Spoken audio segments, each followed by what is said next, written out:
All right. Hey, everyone. Welcome, Focus Learners, to this explainer. Today, we are tackling a really massive shift happening right now in the cybersecurity world. We're exploring the rapidly evolving identity security landscape, and we're going to be drawing directly from some incredibly fascinating insights shared recently by Abhay Kulkarni, who's the CEO of Widefield Security.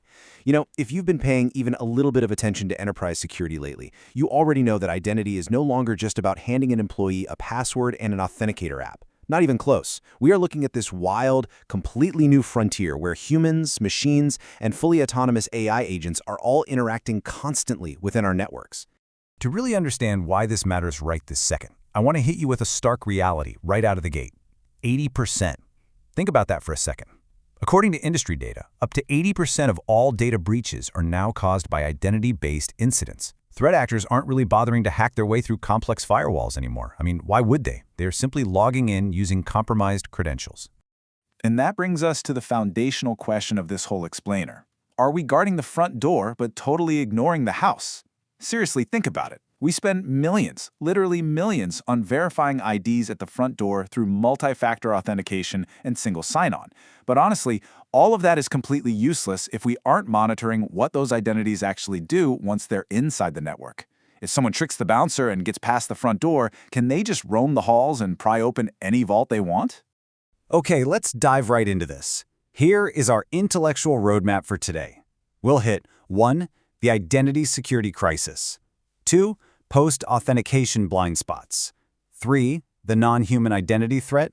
4. AI agents as wildcards. And 5. The identity lifecycle solution. First up, let's look at Section 1, the identity security crisis, the whack-a-mole problem. So the team at Widefield Security actually analyzed 300 documented security breaches to track down the root causes. And what they discovered proves pretty definitively that our traditional identity tools are failing us. Widefield CEO Abhay Kulkarni described it perfectly. He said it was almost like a whack-a-mole board, where you fix one type of problem, the mole will pop up from another place. The reality here is that there's just no single root cause for identity breaches. Relying on this fragmented, patched-together stack of identity and access management tools, single sign-on, and MFA, it just leaves massive gaps. You might patch up a weak password issue over here, right? But then a dormant API token gets compromised right over there. And hey, if you are feeling a bit of tool fatigue right now, trust me, you are absolutely not alone. Security teams are drowning in a 3- and 4-letter acronym world right now. IAM, SSO, MFA, PAM, ITDR. It's literally an alphabet soup, and it is overwhelming. Every single cloud and SaaS platform an enterprise uses usually creates its own local identities completely outside of any central governance. So consider this explainer your clarifying guide to cutting through all that noise and moving toward a truly unified security view. Which takes us to Section 2, Post-authentication blind spots, inside the house. This brings us right back to that house analogy we talked about. Traditional tools verify users perfectly at the moment of login, but they suffer from a super dangerous blind spot immediately after. The crucial takeaway here is this: you steal that token and all bets are off. See, when a user logs in, a session cookie or an OAuth token gets generated. If a sophisticated threat actor steals that specific token, they don't need your password, they don't need your fingerprint, they completely bypass all those front door authentication checks and get immediate, trusted access to your systems. Because attackers can completely sidestep the front door, we have to start looking for red flags in their post-login behavior. We're talking about things like parallel access sessions. You know, where an identity is somehow logging in from 2 completely different geographical locations at the exact same time. Or maybe an identity suddenly enrolls a brand new MFA device out of nowhere, or starts executing bulk GitHub repo clones, or initiating massive, unusual data downloads. Attackers like Shiny Hunters and Scattered Spider use heavy social engineering and phishing to hijack these sessions. And once they're in, they initially try to hide their tracks by mimicking normal logins, right before they trigger these massive behavioral red flags. To actually catch these red flags, we desperately need a paradigm shift. We have to move away from static access reviews and over to behavioral context. Traditionally, security teams will ask, who has access to what? And they review this spreadsheet maybe once a month or once a quarter if you're lucky.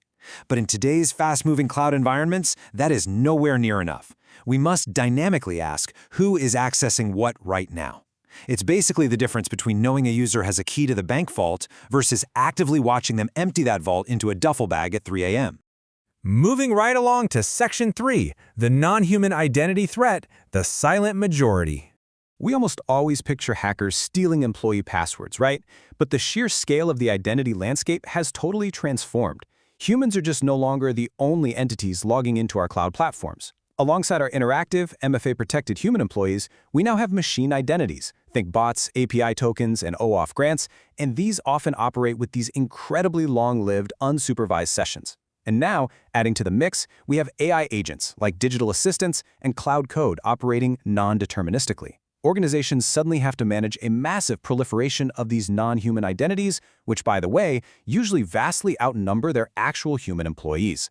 Because these machine sessions are just continuously running in the background, we need to constantly check the vital signs of a session. Think about it. Just because an API token or a delegated session looked perfectly healthy at the exact moment of login, that doesn't mean its behavior stays healthy 2 hours, 2 days, or 2 weeks later. We literally have to monitor that session continuously.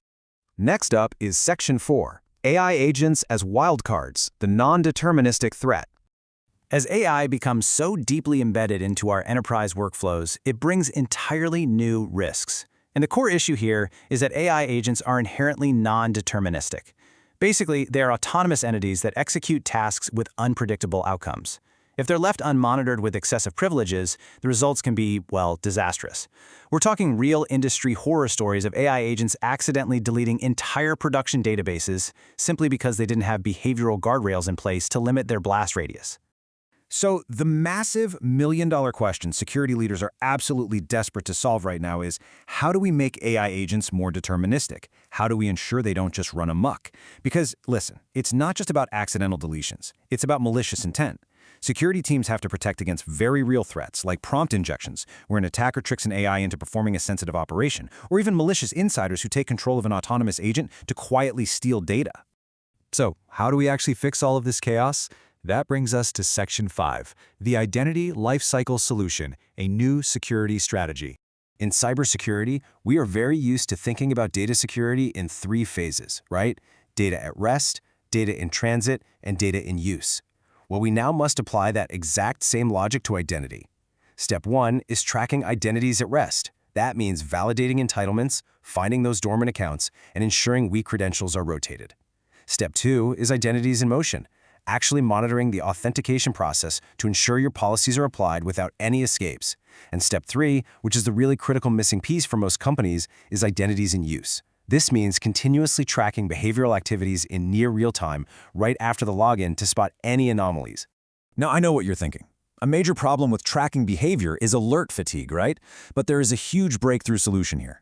By tracking every single session to establish a baseline of what good behavior looks like, which, let's be real, is about 99% of enterprise traffic, machine learning can then focus exclusively on the deviations. Compared to legacy SIEM environments, this behavioral baseline approach drastically reduces those frustrating, time-wasting false positive alerts by a staggering 90%. Precision goes way up, and security teams can finally stop chasing ghosts. And operationally, the deployment model has fundamentally changed for the better. We are finally moving away from heavy, clunky endpoint agents. The new standard is agentless, API-connected deployment. It connects directly into the rich telemetry and signals that an organization already owns across their SaaS and cloud platforms. Honestly, it's been described as the whiz for identity. Because it's frictionless, it deploys in less than an hour. And within a week, it delivers a totally comprehensive State of the Union report on the organization's entire identity surface area. And that's a real game changer. Wow, okay, we have covered a tremendous amount of ground today. From the whack-a-mole crisis of fragmented tools all the way to the invisible threat of non-deterministic AI agents. I want to leave you with this final, truly provocative thought. If your front door is locked tightly with the absolute best authentication money can buy, but AI agents and stolen API tokens are just roaming your digital halls entirely unchecked, are you truly secure? It's time to rethink access and adopt a continuous, behavior-aware security posture. Thanks so much for joining me on this explainer, and stay focused out there.